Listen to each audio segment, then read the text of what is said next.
Fondée en 1904, l'histoire de l'Oratoire Saint-Joseph du Mont-Royal est étroitement liée à la vie de son saint fondateur, le frère André Bessette, religieux de la communauté de Sainte-Croix.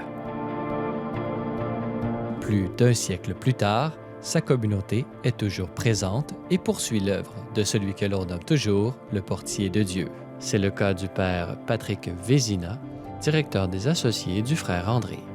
Saint-Frère André, qui lui, accompagné de ses confrères à l'époque et d'amis, ont fondé l'Oratoire Saint-Joseph. C'est sûr qu'à l'Oratoire, nous avons la chance d'avoir justement le tombeau de Saint-Frère André où son corps est, et en même temps aussi le cœur de Saint-Frère André. Actuellement, les gens viennent aussi pour la même chose, voir le frère André qui, lui, intercède auprès de Saint-Joseph, auprès de Dieu à ce moment-là, pour des faveurs. Ça peut être évidemment des faveurs physiques, mais en même temps aussi beaucoup au niveau spirituel, au niveau de l'âme, au niveau du cœur.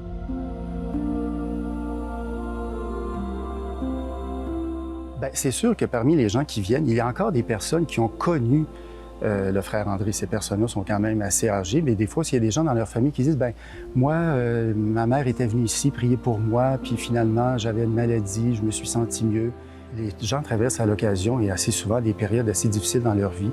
Donc, je pense que c'est pour ça aussi que le frère André demeure toujours actuel.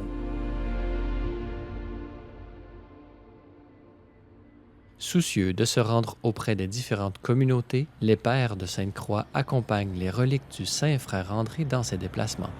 L'actuel gardien du grand reliquaire, le père Jomon Caladantil, se rendait récemment à la paroisse Saint-Joseph de Sorel-Tracy au Québec pour animer une soirée de prière. Depuis la canonisation de frère André, on fait la tournée avec les grands reliquaires dans plusieurs diocèses, paroisses à travers le Canada et aux États-Unis.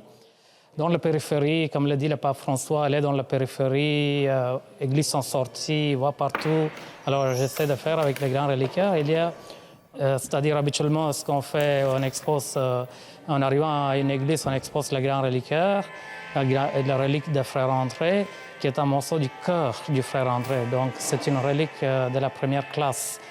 Et puis ensuite, on a un petit temps de silence et on fait un exposé sur la vie de frère André. Et puis ensuite, on fait une adoration eucharistique, une demi-heure d'adoration eucharistique. Et après, on a une célébration eucharistique, une messe d'action de grâce en l'honneur de frère André. Que nous portions la paix partout. Que le Saint-Frère André intercède pour nous et nous guide dans cette voie de sainteté. Amen. Après la messe, on invite les gens à venir voir la relique pour vénérer la relique. Et ensuite, on bénit les gens avec l'huile de Saint-Joseph.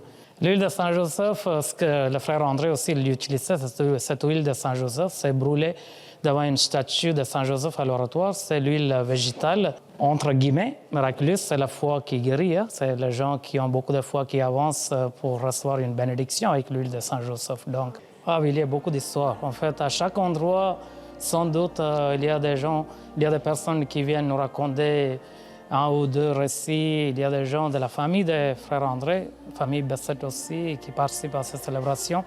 Mais des gens qui sont malades, qui reçoivent des guérissons par la prière, par l'intercession de frère André et de Saint Joseph. Les gens nous racontent le pouvoir de Dieu, c'est Dieu qui guérit, c'est par l'intercession de frère André et de Saint Joseph, bien sûr.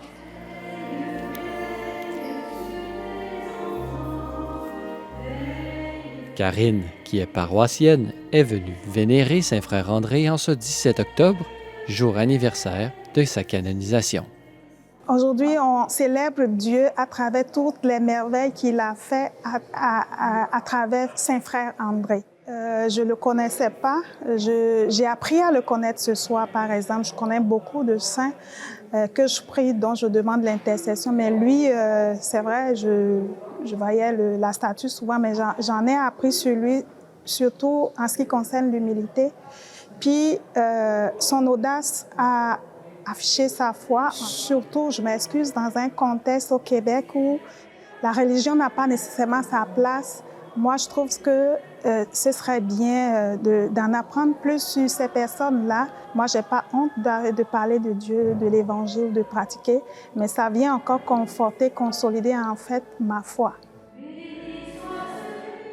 Parmi les fidèles venus vénérer les reliques, Luce et Suzanne Valois, deux sœurs originaires de la région, témoignent de leur lien particulier avec le saint.